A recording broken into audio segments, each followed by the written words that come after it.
നിങ്ങൾ ആരെങ്കിലും മീൻ സോപ്പിട്ട് കഴുകിയിട്ടുണ്ടോ? അങ്ങനെ കഴുകിയിട്ടുള്ളവർ ഇവിടെ കമോൺ. മീൻ സോപ്പിട്ട് കഴുകിയ മഹതി വേറെ ആരുമില്ല, നമ്മുടെ മാതാജിയാണ്. മൂപ്പരുടെ ചെറുപ്പകാലത്ത് മൂപ്പർക്ക് പറ്റിയൊരു കയ്യബദ്ധാണിത്. ഒരു ദിവസേ ഇമ്മാന്റെ അമ്മ വല്യമ്മ വീട്ടിലില്ലായിരുന്നു അത്രേ. അന്നത്തെ ദിവസം മാമൻ കുറച്ച് മീൻ വാങ്ങിച്ചു എന്നിട്ട് പറഞ്ഞത്രേ, ഇത് നന്നായി മുളകിട്ട് കറി വെക്കിട്ടാ. മൂപ്പർക്ക് കുറെ ഏട്ടത്തിമാരുള്ളതുകൊണ്ടേ മൂപ്പര് ഇന്നേ വരെ അടുക്കള കണ്ടിട്ടില്ല എന്നുള്ളതാണ് ഏറ്റവും വലിയ സത്യം. അങ്ങനെ മീൻ കഴിക്കുക എന്നല്ലാതെ ഇതിനെ വെട്ടലും മുറിക്കലും മൂപ്പർക്ക് വലിയ പിടുത്തല്ല. അങ്ങനെ അവിടെ ഇവിടെ ഒക്കെ വെട്ടി അതിന്റെ എല്ലും മുള്ളൊക്കെ മൂപ്പര് പുറത്താക്കി. ഇനി കഴുകാൻ നേരമാണ് മൂപ്പര് ഒപ്പിച്ച പണി.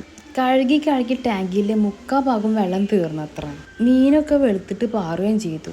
പക്ഷെ എന്താണ്, മീൻ്റെ സ്മെല്ല് പോണില്ല. അപ്പോഴാണ് മൂപ്പര് സോപ്പ് എടുത്ത് മീനൊക്കെ കഴുകി പതപ്പിച്ച് അങ്ങോട്ട് എടുത്തത്. പിന്നെ അങ്ങോട്ട് മീൻ്റെ സ്മെല്ലും സോപ്പിൻ്റെ സ്മെല്ലും ഒരു വൃത്തികെട്ട സ്മെല്ലായിരുന്നു അത്ര. കയ്യിന്ന് പാളിന്ന് മനസ്സിലായ ആളിത് ഒന്നും അറിയാത്ത പോലെ കറി വെച്ച് മാമൻ കണ്ട് കൊടുത്ത്.